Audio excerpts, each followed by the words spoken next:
Hello everyone, मैं पूजा स्वागत करती हूँ आपका आपके अपने YouTube channel the exam tutor में। फ्रेंड्स, आज की इस वीडियो में हम करने वाले हैं आरआरबी एनटीपीसी के लिए बहुत ही इंपॉर्टेंट क्वेश्चन आंसर्स को। और इन वीडियोस में आपको वही क्वेश्चंस मिलते हैं जो कि या तो प्रीवियस ईयर में एग्ज़ाम में पूछे जा चुके हैं या फिर जिनके पूछे जाने की पॉसिबिलिटीज़ काफ़ी ज़्यादा हैं। फ्रेंड्स, वैसे तो ये वीडियो जो है आरआरबी एनटीपीसी के एग्ज़ाम को ध्यान में रखते हुए बनाई गई है, लेकिन अगर आप किसी भी एग्ज़ाम की तैयारी करते हैं जिसमें जीएस पोर्शन एक इम्पोर्टेंट रोल प्ले करता है तो ये वीडियो आपके लिए काफ़ी हेल्पफुल रहने वाला है। तो वीडियो में एंड तक ज़रूर बने रहिएगा। तो चलिए बिना देरी करते हुए बढ़ते हैं अपने क्वेश्चंस की ओर, जिसमें हमारा फर्स्ट क्वेश्चन है, the make in India logo is made up of what. Make in India logo किससे बना है? तो देखिए, मेक इन इंडिया का जो लोगो है इसमें एक शेर को दिखाया जाता है और ये जो शेर है या फिर ये जो लोगो है ये निर्माण, ताकत और राष्ट्रीय गर्व को शो करता है। मेक इन इंडिया का उद्देश्य क्या है? तो मेक इन इंडिया का उद्देश्य है व्यापार प्रक्रियाओं को आसान बनाना और जो विदेशी निवेश के शेयर होते हैं उनको बढ़ाना जो है मेक इन इंडिया का उद्देश्य होता है। तो मेक इन इंडिया का लोगो किससे बना है? मेक इन इंडिया का लोगो बना है शेर से। शेर, जटाओं से बना जो शेर होता है उससे बना होता है मेक इन इंडिया का लोगो। तो इस क्वेश्चन का आंसर हो जाएगा हमारा ऑप्शन ए। नेक्स्ट क्वेश्चन की तरफ बढ़ते हैं। नेक्स्ट क्वेश्चन है हमारा, in Indian sports what does HIL stands for. भारतीय खेल में HIL का क्या अर्थ है? तो देखिए, HIL का अर्थ होता है हॉकी इंडिया लीग। क्या होता है HIL का मतलब? Hockey India league. इस क्वेश्चन का आंसर हो जाएगा हमारा ऑप्शन सी। नेक्स्ट क्वेश्चन देख लेते हैं। नेक्स्ट क्वेश्चन है हमारा, What is the science or art of designing and accelerating projectiles so as to achieve a desired performance called? वांछित प्रदर्शन प्राप्त करने के लिए प्रोजेक्टाइल को डिज़ाइन करने और तेज करने का विज्ञान या कला क्या कहलाती है? तो देखिए, प्रोजेक्टाइल को डिज़ाइन करने और तेज करने का जो विज्ञान होता है या फिर जो आर्ट होती है उसको कहा जाता है बैलिस्टिक्स। क्या कहा जाता है? बैलिस्टिक्स। बैलिस्टिक्स जो है ये मैकेनिक्स का एक फील्ड होता है जो कि लॉन्चिंग, फ्लाइट्स और प्रोजेक्टाइल्स के जो इफ़ेक्ट होते हैं उनके साथ डील करता है। तो याद रखिएगा, मैकेनिक्स का एक फील्ड होता है ballistics. Option A will be the right answer. Next question देख लेते हैं। नेक्स्ट क्वेश्चन है हमारा, what does WLAN stands for. WLAN का मतलब क्या है? तो ये तो हम सभी जानते हैं, WLAN stands for wireless local area network. Answer हो जाएगा option A, wireless local area network. Next question की तरफ बढ़ते हैं। नेक्स्ट क्वेश्चन है हमारा, what does bicameral legislature mean. द्विसदनीय विधानमंडल का क्या अर्थ है? तो देखिए, द्विसदनीय विधानमंडल का मतलब होता है दो सदन। द्विसदन मतलब दो सदन। तो इसका मतलब हो जाएगा legislature are divided into two separate assembly. Legislature are divided into two separate assemblies. इस बाईकैमरल लेजिस्लेचर का मतलब होता है। तो इस क्वेश्चन का आंसर हो जाएगा हमारा ऑप्शन सी। नेक्स्ट क्वेश्चन देख लेते हैं। नेक्स्ट क्वेश्चन है हमारा, which is the most abundant combustible natural gas. सबसे प्रचुर मात्रा में दहनशील प्राकृतिक गैस कौन सी है? तो देखिए फ्रेंड्स, जो प्राकृतिक गैस होती हैं जो कि कॉमन कंबस्टाइल गैस होती हैं वो कौन कौन सी होती हैं? तो देखिए, एक तो है मीथेन। मीथेन यानी कि CH4। प्रोपेन, प्रोपेन का फॉर्मूला होता है C3H8।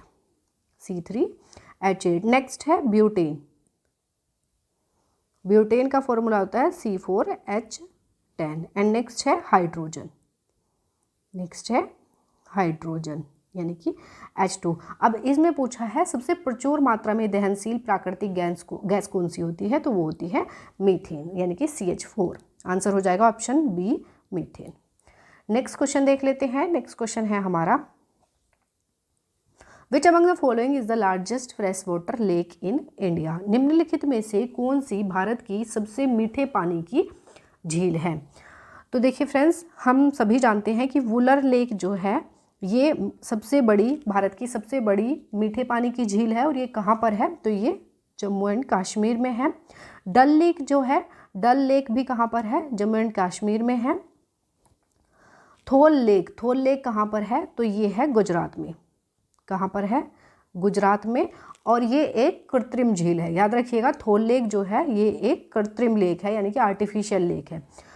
पुष्कर झील की बात करते हैं तो ये कहाँ पर है? अजमेर राजस्थान में है, राजस्थान में है। और ये भी क्या है? ये भी मीठे पानी की झील है, यानी कि फ्रेश वाटर लेक है, फ्रेश वाटर लेक है। और जो ये डल लेक है ये भी फ्रेश वाटर लेक है, फ्रेश वाटर लेक है। और ये देखिए सबसे पहले नंबर पे जम्मू कश्मीर में आती है वुलर लेक, यानी कि ये तो इंडिया में भी आती है वुलर लेक, यानी कि भारत की सबसे बड़ी मीठे पानी की झील है। और इसके बाद दूसरा नंबर आता है डल झील का। याद रखिएगा, जम्मू कश्मीर की दूसरे नंबर की सबसे बड़ी मीठे पानी की जो लेक है वो है डल लेक। नेक्स्ट क्वेश्चन देख लेते हैं। नेक्स्ट क्वेश्चन है हमारा, the famous camel trading event is a part of which annual fair? प्रसिद्ध ऊंट व्यापार कार्यक्रम इस वार्षिक मेले का एक हिस्सा है। तो देखिए फ्रेंड्स, राजस्थान के अजमेर ज़िले में लगता है ये जो मेला है, और इसको पुष्कर मेला या फिर ऊंट मेले के नाम से भी जाना जाता है। और ये किस माह में लगता है? तो ये कार्तिक मास में लगता है। याद रखिएगा, इसको कार्तिक मेला या फिर पुष्कर ऊंट मेला के नाम से भी जाना जाता है। तो इस क्वेश्चन का आंसर हो जाएगा हमारा option D, Pushkar Mela. Next question की तरफ बढ़ते हैं। नेक्स्ट क्वेश्चन है हमारा, what is the rate of change of position of an object with respect to a frame of reference which is a function of time called? संदर्भ तंत्र जिसे समय का एक फलन कहा जाता है, के संबंध में किसी वस्तु की स्थिति में परिवर्तन की दर क्या कहलाती है? तो देखिए फ्रेंड्स, किसी वस्तु की स्थिति में परिवर्तन की दर क्या कहलाती है? तो ये कहलाती है वेलोसिटी। क्या कहलाती है? वेलोसिटी। देखिए इसमें ये यहाँ पर वेग आएगा, गति नहीं। तो इसका आंसर हो जाएगा हमारा ऑप्शन सी, वेग या फिर वेलोसिटी। नेक्स्ट क्वेश्चन देख लेते हैं। नेक्स्ट क्वेश्चन है हमारा, व्हाट आर विविपैरा? विविपैरा क्या है? तो देखिए विविपैरस इन्हें कहा जाता है। विविपैरस वो होते हैं जो अपने ही तरीके के बच्चों को जन्म दे सकते हैं, उन्हें कहा जाता है विविपैरस। यानी कि कशेरुकी प्राणी जो जीवित पैदा होते हैं या फिर जीवित बच्चों को जन्म देते हैं, उन्हें कहा जाता है विविपैरस। याद रखिएगा, इस क्वेश्चन का आंसर हो जाएगा हमारा ऑप्शन ए। नेक्स्ट क्वेश्चन देख लेते हैं। नेक्स्ट क्वेश्चन है, what is a limerick? Limerick क्या है? तो देखिए फ्रेंड्स, लिमरिक जो है ये कविता का एक रूप है जो कि अधिकतर 5 पंक्तियों में होता है। क्या है लिमरिक? लिमरिक है एक कविता का एक रूप जो कि अधिकतर 5 पंक्तियों में पाया जाता है। तो इस क्वेश्चन का आंसर हो जाएगा ऑप्शन बी। नेक्स्ट क्वेश्चन देख लेते हैं। नेक्स्ट क्वेश्चन है हमारा, एंड्रोमेडा इज ए? एंड्रोमेडा एक है। एंड्रोमेडा पूछा है, इसमें क्या है? तो देखिए फ्रेंड्स, जो ये एंड्रोमेडा है ये एक स्पाइरल गैलेक्सी है जो कि अर्थ के अप्रोक्स 780 किलोमीटर दूर है, और ये मिल्की वे की नियरेस्ट मेजर गैलेक्सी भी है। याद रखिएगा, और एंड्रोमेडा को मेजियर 31 या फिर M31 या फिर NGC 224 भी कहा जाता है। तो याद रखिएगा ये क्या है? आकाश गंगा की पड़ोसी आकाश गंगा है एंड्रोमेडा। ऑप्शन हो जाएगा हमारा ए। नेक्स्ट क्वेश्चन देख लेते हैं। नेक्स्ट क्वेश्चन है हमारा, whose quote is in practice of tolerance one's enemy is the best teacher? सहिष्णुता के अभ्यास में किसी का दुश्मन ही सबसे अच्छा शिक्षक होता है, ये कथन किसका है? तो देखिए friends, in practice of tolerance one's enemy is the best teacher, ये जो स्टेटमेंट है ये है दलाई लामा की। आंसर हो जाएगा हमारा option D, Dalai Lama. Next question देख लेते हैं। नेक्स्ट क्वेश्चन है हमारा, व्हाट इज शिग्मो? शिग्मो क्या है? तो देखिए फ्रेंड्स, शिग्मो जो है ये एक हिंदू कम्युनिटी का एक मेजर फेस्टिवल है, और ये स्प्रिंग फेस्टिवल है जो कि गोवा में सेलिब्रेट किया जाता है। तो याद रखिएगा, शिग्मो जो है ये एक गोवा का वसंत महोत्सव है। Option A will be the right answer. Next question देख लेते हैं। नेक्स्ट क्वेश्चन है हमारा, in computers what does Yosemite, Mavericks, Mountain Lion, Lion, Snow Leopard, Leopard, Tiger, Panther, Jaguar, Puma and Cheetah stands for?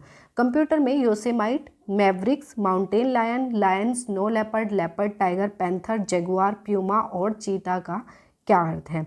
तो friends, ये जितनी भी terms हैं कंप्यूटर में यूज़ की जाती हैं, इन सब का मतलब क्या होता है, ये सारे के सारे क्या हैं, version of Mac OS x.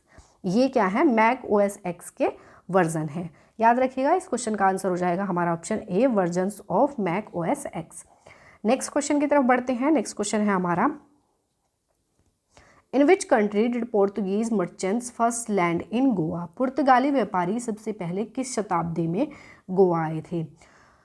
तो फ्रेंड्स देखिए, जो पुर्तगाली हैं ये कब आए थे भारत में, तो 1510 में जो हैं ये, यानी कि 16वीं शताब्दी में जो है ये गोवा में आए थे। तो याद रखिएगा, इस क्वेश्चन का आंसर हो जाएगा हमारा ऑप्शन सी, 16वीं शताब्दी। नेक्स्ट क्वेश्चन की तरफ बढ़ते हैं। नेक्स्ट क्वेश्चन है हमारा, in 1999 who was the prime minister of Pakistan who was overthrown by a military coup led by general Pervez Musharraf.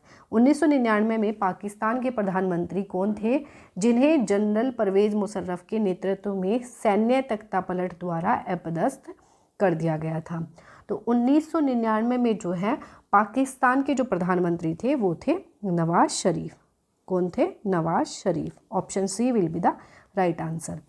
Next question देख लेते हैं। नेक्स्ट क्वेश्चन है हमारा, व्हाट इज C6H6। C6H6 क्या है, तो C6H6 ये एक फॉर्मूला है किसका, बेंजीन का। किसका फॉर्मूला है, बेंजीन का ये फॉर्मूला है। क्लोरोफॉर्म का फॉर्मूला होता है CHCl3 और हाइड्रोक्लोरिक एसिड HCl और टोलुइन होता है C6H5CH3। याद रखिएगा, ये इन सब के फॉर्मूले हैं और बेंजीन C6H6। तो इस क्वेश्चन का आंसर बनेगा हमारा option C, benzene. Next question देख लेते हैं। नेक्स्ट क्वेश्चन है हमारा, what is oneirology the study of. Oneirology किसका अध्ययन है। तो देखिए, ओनिरोलॉजी कहा जाता है study of dreams. Study of dreams को कहा जाता है ओनिरोलॉजी, यानी कि सपनों का जो अध्ययन किया जाता है वो किस में किया जाता है, उसकी जो साइंस होती है उसे कहा जाता है oneirology. Option B will be the right answer. Next question देख लेते हैं। नेक्स्ट क्वेश्चन है हमारा, which was the host city of the first modern summer Olympic games held in 1896। 1896 में आयोजित पहले आधुनिक ग्रीष्मकालीन ओलंपिक खेलों का मेजबान शहर कौन सा था। तो देखिए फ्रेंड्स, जो पहले आधुनिक ग्रीष्मकालीन ओलंपिक खेल हुए थे वो हुए थे 6 अप्रैल 1896 में जो है इन खेलों का आयोजन किया गया था। और कहाँ पर हुआ था, तो एथेंस ग्रीस में जो है इन खेलों का आयोजन किया गया था। और कितने देशों ने इसमें भाग लिया था, तो 14 देशों ने इसमें भाग लिया था। तो याद रखिएगा, जो 1896 में आयोजित किए गए थे पहले आधुनिक ग्रीष्मकालीन ओलंपिक खेल, इनका आयोजन हुआ था एथेंस में। ऑप्शन हो जाएगा हमारा ऑप्शन ए, एथेंस। नेक्स्ट क्वेश्चन देख लेते हैं। नेक्स्ट क्वेश्चन है हमारा, what is binary electronic sequence calculator BESK created in 1953। Binary electronic sequence calculator BESK क्या है जो कि 1953 में बनाया गया था। तो फ्रेंड्स, जो बाइनरी इलेक्ट्रॉनिक सीक्वेंस कैलकुलेटर है इसे ही क्या कहा जाता है, इलेक्ट्रॉनिक कंप्यूटर कहा जाता है। यानी कि जो फर्स्ट इलेक्ट्रॉनिक कंप्यूटर था, इसको किसके द्वारा बनाया गया था, तो इसको बनाया गया था एरिक स्टेमे के द्वारा जो है फर्स्ट इलेक्ट्रॉनिक कंप्यूटर बनाया गया था। और इसी को क्या कहा गया बाद में, BESK या फिर बाइनरी इलेक्ट्रॉनिक सीक्वेंस कैलकुलेटर भी इसी को कहा गया। और कब बनाया गया, तो 1953 में बनाया गया। तो याद रखिएगा, इस क्वेश्चन का आंसर हो जाएगा हमारा ऑप्शन ए, इलेक्ट्रॉनिक कंप्यूटर। नेक्स्ट क्वेश्चन देख लेते हैं। नेक्स्ट क्वेश्चन है हमारा, what is an Interstellar cloud of dust, hydrogen, helium and other ionised gases called. धूल, हाइड्रोजन, हीलियम और अन्य आयनित गैसों के अंतरतारकीय बादल को क्या कहा जाता है। तो देखिए फ्रेंड्स, जो धूल, हाइड्रोजन, हीलियम और अन्य आयनित गैसों के अंतरतारकीय बादल होते हैं या क्लाउड्स होते हैं, उनको कहा जाता है निहारिका या नेब्यूला। क्या कहा जाता है, निहारिका या नेब्यूला इनको कहा जाता है। तो इस क्वेश्चन का आंसर हो जाएगा हमारा ऑप्शन सी। नेक्स्ट क्वेश्चन देख लेते हैं। नेक्स्ट क्वेश्चन है हमारा, वेयर इज द मॉस्क अढ़ाई दिन का झोपड़ा लोकेटेड। अढ़ाई दिन का झोपड़ा मस्जिद कहाँ पर स्थित है। तो फ्रेंड्स देखिए, ये जो है अढ़ाई दिन का झोपड़ा जो मॉस्क है ये है अजमेर में। आंसर हो जाएगा हमारा option B Ajmer.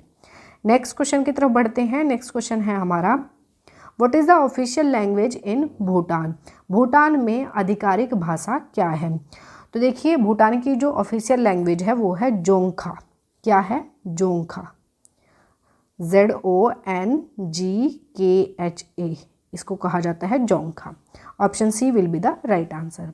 Next question देख लेते हैं। नेक्स्ट क्वेश्चन है हमारा, when did Sikkim become state of India? Sikkim Bharat का राज्य कब बना? तो देखिए फ्रेंड्स 16th ऑफ मई 1975 में जो है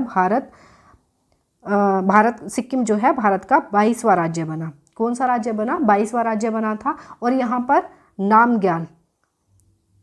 नामग्याल डायनेस्टी का शासन हुआ करता था, नामग्याल डायनेस्टी। और इनका शासन खत्म करके जो है यहाँ पर गवर्नमेंट ऑफ इंडिया का शासन लागू किया गया था। तो याद रखिएगा 1975 में जो है सिक्किम भारत का 22वां राज्य बना था। याद रखिएगा, आंसर हो जाएगा ऑप्शन ए।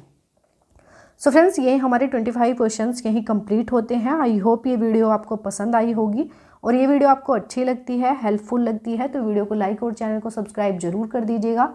मिलेंगे नेक्स्ट वीडियो में नए क्वेश्चंस के साथ। तब तक के लिए wish you all the best, take care and thank you.